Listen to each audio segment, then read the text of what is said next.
Procurando um apartamento para toda a sua família aqui na Zona Norte de Pelotas, hoje eu vou mostrar para vocês esse apartamento com 3 dormitórios e 185 metros quadrados de área privativa.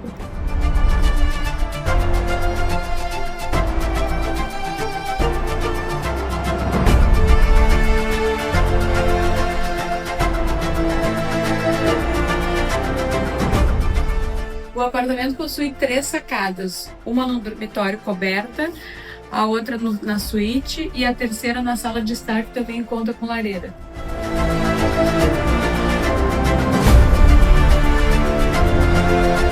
Além de toda essa área privativa, o edifício Acapulco também conta com um amplo espaço para a realização de eventos. Tem uma churrasqueira, um salão de festa, 2 banheiros e uma entrada individual.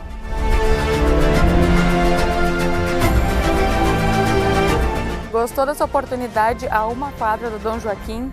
Entre em contato comigo. Meu nome é Helena Guerra, sou corretora da Remax DDM Broker.